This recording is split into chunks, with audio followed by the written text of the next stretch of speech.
Alright, over the next couple of weeks we're going to be doing a series of 3 videos. These are going to be teaching you how to build a diet.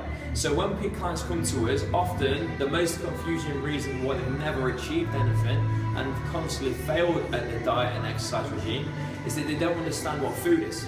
So when they don't understand what food does or how to control their diet or their weight, that's when the problem occurs. So they jump from diet to diet to diet, and you probably can relate to that yourself. So first of all, before you need to know this, you need to know what food is. So these 2 questions are what you need to understand. So what is their role? So macronutrients, what is their role in the diet?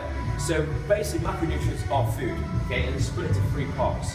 1 is carbohydrates, 2 is protein, 3 is fats, and obviously it branches down into a bit more detail after that. So the role, carbs in the diet, okay, is for energy and restoring glycogen. You don't need as many carbs if you live a sedentary life or a desk job as you think you would need. Using carbohydrates for energy, you have to be working at an extremely high level to be using this. So analogy is you need to earn your carbs. So there's 2 types of carbohydrates that you need. Simple and complex. Okay, simple is your cakes and your unnatural and your processed sauce. So this is stuff that needs to be minimized in your diet.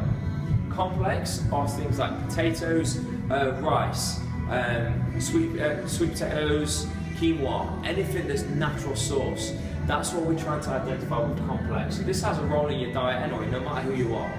Protein is the building blocks of the diet. So this helps building muscle tissue after exercise, helps you have a high metabolism, and also helps keep you fuller for longer.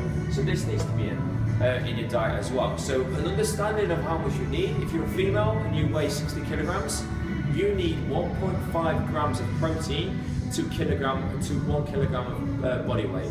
If you're a male, around about 2 grams, okay, to 2.5 grams per kilogram of body weight. So that's a lot of protein that you need in your diet. So this is with every meal. Okay, on the other side, okay, we've got fats. Some people tend to be scared of fats. Most people who have been on diets, and most people who have been members of diet clubs.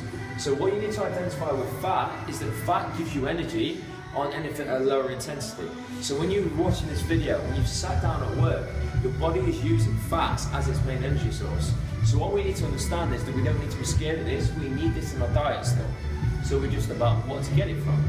2 sources are saturated and unsaturated.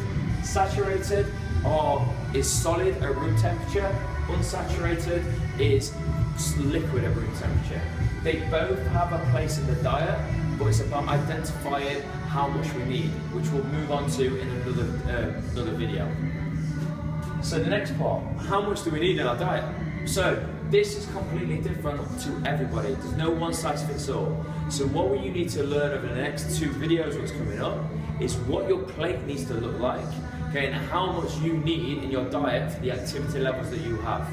So in terms of this video, I want you to make sure you understand what your macronutrients are, what the role is, and there's another bit of document that you can get for a bit more learning, which is our PDF called Stop the Diet Now. Download that, okay, look up a bit more detail about what macronutrients are, and look forward to watching the next couple of videos over the next couple of weeks.